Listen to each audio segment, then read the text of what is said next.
wave and associated electromagnetic counterpart of 1708-17 is a wealth of information. I would say that from the side of high energy astrophysics, we learned that binary neutron stars can be progenitors of short GRBs, and that in the merger, bright thermal components, emission components like kilonovae are produced. Now the questions, compelling questions we have still unanswered are whether black hole neutron star systems can do the same, and what are the properties of the expected electromagnetic emission components. In general, the key point for having light produced in the merger is to have some material left over around the remnant of the merger. Of course, here, when thinking about black hole neutron star, we have a key difference with respect to neutron star mergers, which is the presence of the black hole. And this is going to imprint different features in terms of, let's say, remnant properties, such as mass and velocity distribution, as well as spatial distribution around the remnant, which is for sure a black hole. And let's say already at the very start of the multi-messenger era, there was the idea that brighter kilonovae emission should be expected in these kind of mergers. So starting from a very, let's say, simple considerations, we developed a project, which I will try to briefly explain in the following slides. The idea is the following, is that of, let's say, linking the binary physical parameters, let's say, collecting the state-of-the-art of available, for instance, numerical simulation, MHD, simulation of the merger itself, and let's say unbound material which is left over, with through semi-analytical models and computing therefore the electromagnetic emission components. This exercise, which at this stage is somehow related to, let's say, the prediction stage, of course, can be extremely useful whenever we will have a detection, because starting the other side, so from the electromagnetic emission components detected, possibly combining the gravitational wave information, it is possible to go back and nail down the properties of the binary system that produced that emission in both GV and light. So the first, as I said, the main ingredient is how much matter is left around the black hole. Already here, for example, I'm showing some simulations of the Tokyo group where there is, in general, the production during the merger under certain conditions, I will show in a moment, the production of quite a lot of material, which is the what is left of the neutron star disrupted by the black hole, in a kind of let's say crescent-like distribution of matter, which in general can be divided into two components. We have the unbound material, which, as also testified by the arrows, is expanding outwards, and is characterized typically by the amount of mass in this component and the velocity of this component. And the bound material, which instead is produced by the circularization and formation of an inner disk close to the black hole, which is basically characterized by its disk. The sum of these two masses is the total mass we have out of the black hole, which is fundamental for computing the electromagnetic emission. Now, the binary configuration before the merger can be, of course, described by different parameters. We choose, and in the following, what I'm showing is the result of a setup, which we take for simplicity by considering some of the parameters of the binary. In general, we have among the parameters the mass of the neutron star, the equation of state, the spin, as well the mass and the spin of the black hole. For simplicity, we assume this neutron star as non-spinning, assumption which in general can be even motivated by the fact if let's say during the evolution of the system before the merger, the neutron star might have enough time to lose its rotation through dipole emission. We assume that the spin of the black hole, but I mean, for what I'm showing, but in general in the code I'm describing, this is a free parameter, but in general we assume that the spin of the black hole is aligned with the orbital momentum, and therefore we reduce the description of the system with the masses of the two components, the spin of the black hole, specifically the normalized spin, and one fundamental parameter is the lambda parameter for the neutron star. So the deformability in general. So we define a mass-weighted tidal deformability of the system, which of course depends on the properties of the neutron star, but also on the mass of the black hole. And in particular, the deformability of the neutron star is described through, for instance, the equations by Yagi and Yunes, where you have that the deformability is inversely proportional to the compactness of the neutron star, meaning that the more the neutron star is compact, the smaller is the deformability, the harder, in a way, is to disrupt tidally the neutron star. As we well know, a very general and simplified way of approaching the problem is thinking about the two possible extreme fates of the neutron star. What this can be based on the, let's say, assumed free parameters. In general, we can define two competing radii. One is the innermost stable circular orbit defined by the properties of the black hole, specifically the spin and the mass of the black hole. And the other one is the tidal radius. Tidal radius is the radius where basically you can think about having equilibrium between the tidal forces exerted by the black hole onto the neutron star and the neutron star self-gravity. The tidal radius is dependent on the mass ratio and on the radius of the neutron star. So is the radius, which is, by the way, also dependent on the equation of state assumed for the neutron star. We can think about two extreme scenarios. The one which astrophysicists don't like, which is the one in which you have that the tidal radius is inside the ice-core radius. In this case, the disruption is the neutron star can be thought as totally swallowed by the black hole, so no material is left around, and therefore no electromagnetic emission is expected. On the other side, the configuration we like is that one where the tidal radius is larger than the ice-core radius, and therefore you have some material left around. In general, you can think that, for instance, if you assume a black hole mass which is fixed in this very simplified way, of course, of describing the problem, then if the neutron star radius decreases, you have that the tidal radius decreases. And in order to keep this ordering of the radii, which is the one we want for the electromagnetic emission, the only thing you can play with is the spin of the black hole. And by increasing the spin of the black hole, this factor decreases, and therefore the ice-core radius is kept in a way smaller than the tidal one. In general, here, the general, let's say, we can say configuration, which is most positive for the production of the electromagnetic emission, is the one in which you have a small mass ratio of the system and a large black hole spin. Black hole spins are, in general, observed to be not that large in binary black holes as from gravitational waves. And however, from population studies also recently, there seems to be a distribution which extends toward possibly relatively larger spin. And there were also some claim of extremely large spins inferred from gravitational wave analysis in the archive, for instance, in this paper here, in 2019. However, we are working in the realm of theory, so what we, I cannot. Okay, so what kind of inflow we have to deal with?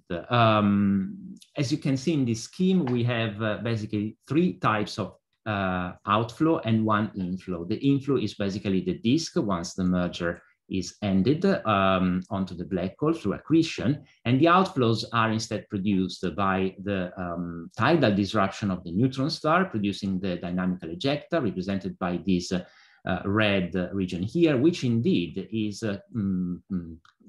made of mass, which is characterized by a relatively large amount of mass concentrated in the equatorial plane and with a low y-he, therefore rich in neutron. The disk, through angular momentum transport and neutrino emission, is able to power, let's say, a wind outflow, which is also associated with viscous ejecta, which is instead differently from the red dynamical ejecta, characterized by a large YE because illuminated by a neutrino flux. And finally, the accretion through MHD energy extraction of the rotation of the black hole and accretion through the disk is able to power a relativistic jet. So we have these three, let's say, dynamical components to which we have to associate the corresponding electromagnetic emission. We start with the kilonova emission. The kilonova emission that we implement in this kind of code is that described in the paper by Pierre 2017, which is a, let's say, simplified but wise way of dealing with the geometrical distribution of the matter of the two outflows, the wind ejecta basically and the dynamical ejecta.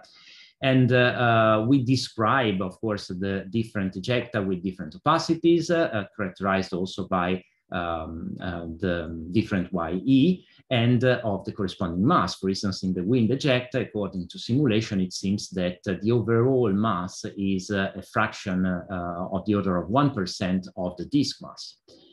The problem, which is a bit more tricky here, is dealing with the solution for the dynamics and transparency of the kilonova emission, because differently from, let's say, much easier configurations like isotropic configuration of the kilonova ejecta, here we have to deal with a non-perfectly isotropically distribution of the kilonova and with the velocity distribution of the material within the kilonova, which is, for instance, in this section represented by the coloring, with this part moving faster than the inner regions. And as you know, the transparency, which is governing the evolution in time of the emission of the kilonova, its peak, and its peak is somehow basically understandable by considering the, let's say, fight between the diffusion time and the dynamical time of the system.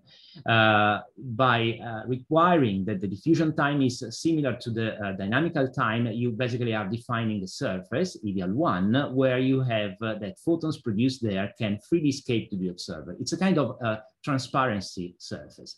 And in this case, due to the, let's say, geometry of the system and velocity distribution, you have that this region is a bit more complex than what thought, but we worked out in this paper as a way to, let's say, describe it analytically quite simply.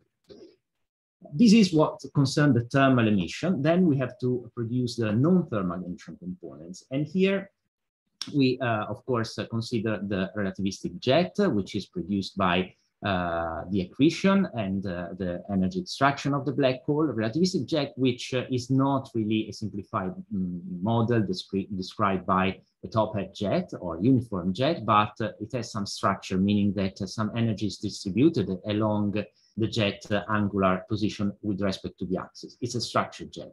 However, the structure is quite steep, and we take a Gaussian shape, for instance. We used very well-defined models for describing both the prompt emission and the afterglow emission of the jet. The jet, let's say the key point here is how, let's say, to connect the disk and rotational energy of the central engine to the jet power. So we use the Blandford-Naik way of approaching the problem. The key parameter is the efficiency that we use in order to transfer, if you want, the accretion and rotational energy to the jet kinetic energy, which is responsible for the jet prompt and after emission, by the way. We take this value in order to match, let's say, the brightest short GRBs observed so far. And therefore, we have an emission component, which is a non-thermal one, which is of course, dependent from the viewing angle in this case, both for the prompt and for the afterglow. The last component we account for is the kilonova emission. When it decelerates and being supersonic, it produces shock, and therefore it produces radio emission. We take the models by Otto Kezaka, 2016, and Pierre in 2011. So this is the scheme, general one, where basically we have a product of this kind of exercise, which starts from the intrinsic parameters of the binary and through fitting formula derived by long executing numerical simulations can provide the masses in the different components, the dynamical mass and the velocity distribution associated with the dynamical mass, the disk mass, the spin of the black hole, and from these we are able to link in a simplified way, as I showed you before, these masses to their corresponding electromagnetic emission. So we derive the kilonova emission, blue and red component, the gamma reversed emission, and also the kilonova radio element by taking the extrinsic parameters such as the distance of the source and the inclination, which is the inclination of the perpendicular to the orbital plane with respect to the line of sight, viewing angle. We arrive to the observed properties. You can find details, obviously probably much better than what I could explain in these papers here. Let's see some interesting results now. The first one I want to show you is the expected emission for the kilonova. So I show you an exercise, which is a guess, a guided guess of some of these parameters. So we choose a mass of the neutron star, which is 1.4 solar masses, let's say, and an equation of state, which gives the formability lambda of the neutron star for an SFHO equation of state, which are consistent with the values, let's say, derived and studied for 170817. We place, for instance, this source at 230 megaparsec, which is more or less around the range expected for black hole neutron star merger detection during O3. And we take an inclination, which is 30 degrees, which is the average of a uniform distribution of possible inclination of the system. Here you see what happens to the kilonova emission in two cases. So in both plots, the solid lines correspond to the optical emission of the supernova, so the, let's say, blue one, whereas the dashed line are the red one. In this first plot here, you see the exercise of fixing the black hole spin to a quite large value and varying the mass of the black hole. In a two-dimensional plot, which you see here, this is the spin of the black hole and this is the mass. The combination of these two parameters, as I was explaining before, is dividing the plane into two regions. In this region, for any combination, you have no matter left over, and therefore you have no electromagnetic emission. Electromagnetic emission is produced for combination in this region here. And the coloring code here also tells you how much dynamical mass is produced, which is responsible for the kilonova emission. So for this kind of plot, the exercise is, for instance, fixing the spin of the black hole, 0.8, and moving in this direction, for instance, by increasing the black hole mass. What happens, as you can see here, is that the dynamical mass decreases, and therefore the luminosity of the kilonova decreases, both in the two components. What is interesting, if you want, if you just take the kilonova emission here, is that the kilonova emission in black hole neutron star is, of course, bright, but also of similar brightness in the two bands compared to what instead observed and seen in neutron star mergers. The time scale of the peak is similar, so you have the blue component peaking before, let's say, 1 day or around 1 day, depending on the parameters, and the red one evolving on longer time scale. Now, if you go to this plot, the exercise is the same, but now what is varied is the spin of the black hole, keeping the mass of the black hole fixed. So, we, for instance, take a mass of the black hole, 5.3 solar masses. So we start here for a high spin, and we decrease the spin. The same effect is that by decreasing the spin, you have that the mass which is left over decreases, and therefore the mass in the dynamical ejecta is decreasing, and therefore you have that the kilonova luminosity decreases with the decreasing black hole spin, like in this case. So already for the kilonova emission, you have the impression, thank you, Susanna, that you see that there is a strong degeneracy in the expected electromagnetic signal for instance, two fundamental parameters describing the black hole, the mass and the spin. These plots are nothing else than showing that this is true for any component. Here you see for the same kind of comparison, by varying the mass of the black hole or the spin of the black hole, the GRB emission at different viewing angles, and here GRB plus kilonova remnant emission. So in general, there is a strong degeneracy. What I want to tell you in the last 4 minutes is that the power of the multi-messenger approach, again, that is very challenging and rewarding, is that of combining the electromagnetic emission information and the gravitational one. For instance, as a simple exercise, here we simulated a case like the one before. We just considered the kilonova emission observed at 30 degrees, and we sampled the kilonova emission in the two components at different times. We combine these, we then perform a kind of a simulation, a trial. We combine this sampling of the light curve with the information which is available quite soon after the detection of the gravitational wave, which is the chirp mass. In this case, the chirp mass corresponds to this stripe here, where within this stripe, any combination of the masses corresponds to the same chirp mass. And you see that the posterior distribution on the parameters among which the spin and the mass of the black hole are quite well constrained with respect to the input values, which are represented by the blue points.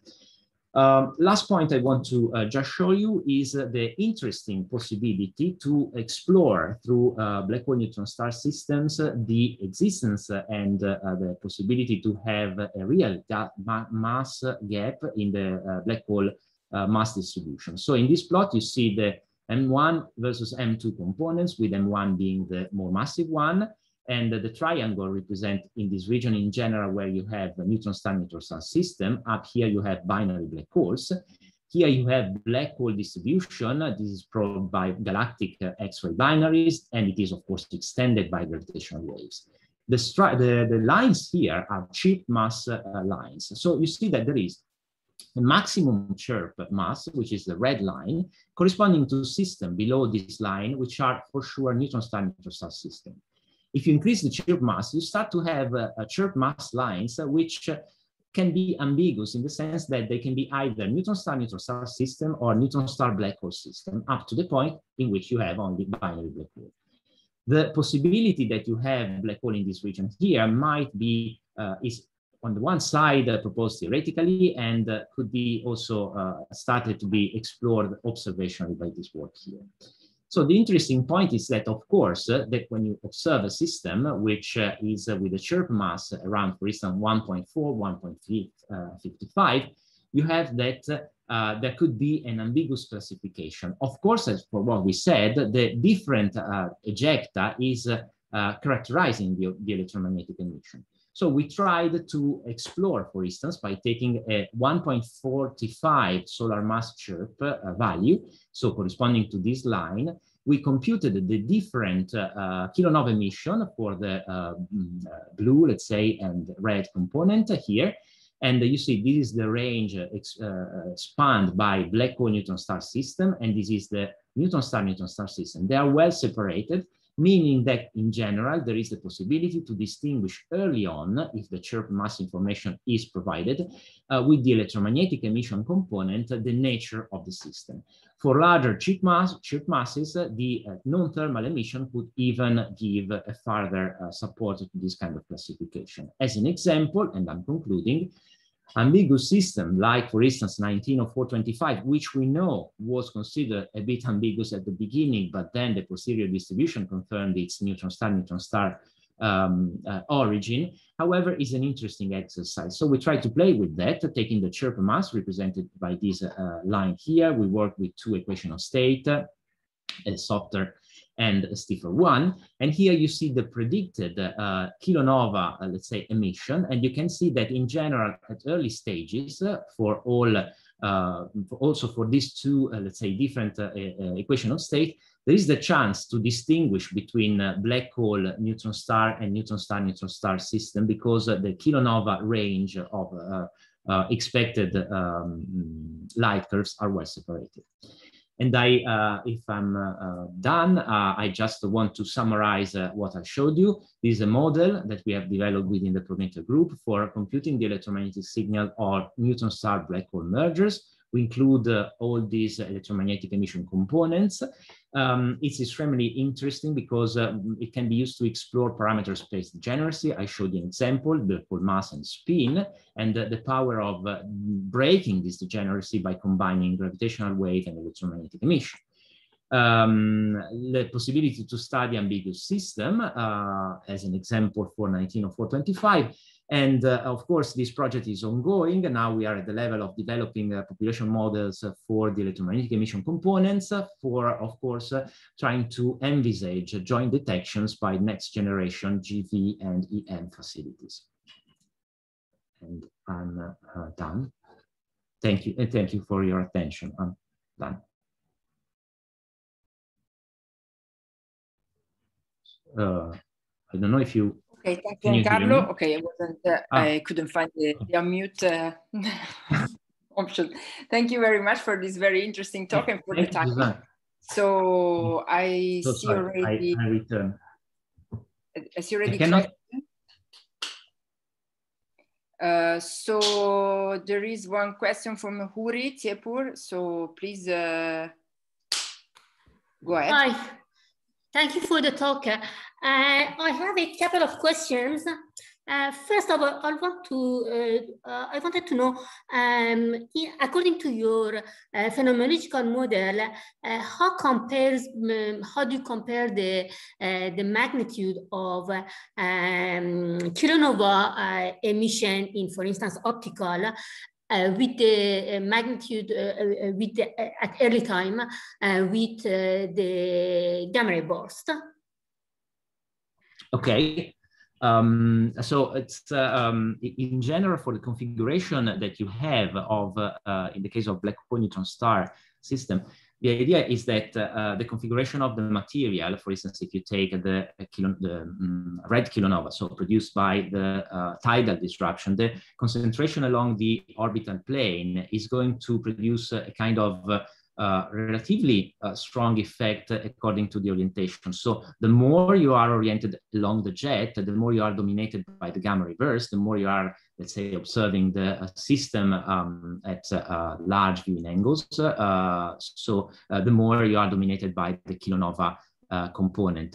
In the example I was showing, for instance, for, where is it? This one case, for instance, for the configuration of the system, in this case, the gamma ray burst emission for this example here is barely undetected because the viewing angle is so large that let's say the beaming of let's say in this case we have a Gaussian jet, so also the tails are very dim, and the beaming of the core emission at this angle is something like a factor 10 to the 6 in terms of brightness and luminosity with respect to an observer looking close to the jet axis. So at the distance of the source, this considering the distance of the source, for instance, if compared to 1708-17, the prompt emission of this case would be something like 10 to the 4 times dimmer than the gamma ray burst observed in association to 1708-17. Yeah, sure, but the problem is that for it is much more probable that we observe the gamma ray burst of such events than their gravitational wave. Then the question is that okay. How we can. So what you can think about is that for perfectly on-axis cases, you are much more dominated by the afterglow of the gamma ray burst, but not since the really very beginning, because also the afterglow is rising at early phases because it has to decelerate. The acceleration time scale, as observed in gamma ray burst, most long, unfortunately, not in short, but probably is not going much difference because the brightness factor are not that different, shows that the acceleration time can be also on the time scale of hours. So within 1 hour, probably you have the chances to see some kind of emission, which is possible. You see also in the kilonova models I'm showing here, which is rising, and probably this can be slightly brighter than the rising afterglow emission. For, however, intermediate cases, I think that there is an interplay, and this depends strongly on the properties of the the binary, because also the power that we have in the jet, which I didn't go into the details, is related to the binary, can be related to the binary. And therefore you might have a still visible Kinonov emission also when you are not perfectly on axis, but within a few degrees of axis from the jet, provided that the jet is not that powerful. The difference with respect to neutron star cases is that we expect that in black hole neutron star cases, the jet has no impeding material which can choke it, which is instead the case for neutron star. So I interrupt you. Thank you. You can go on later aside if you want. There was another question from Frederick Daniel. Frederick, if it is a quick one, yes. If not, please contact Giancarlo separately. Okay, I can ask it very quickly. I wonder, first, thank you for this very interesting talk. I wonder, Giancarlo, if with your model, you can comment the expected distribution of delay in case of simultaneous detection of gamma reverse in gravitational waves. In the model itself, we haven't looked for that in details. I think probably in this case, for the black hole neutron star case, we are dominated by the orientation effect. And so the delay is dominated by the time the jet needs to reach the transparency. Yeah, that's what I think. We didn't look into the but we have it, by the way, within code as a outcome. Of course. And the mechanism for the prompt is the same whatever the angle, or is it different in the lateral structure compared to the core? No, we assume a very simplified, if you want, in the case, we assume a constant efficiency function of the angle, but just structure the energy and the Balcones factor. And so we assume the same comoving frame spectrum as a function of the angle. Okay, thank you very much. Okay, thanks a lot to Giancarlo again. So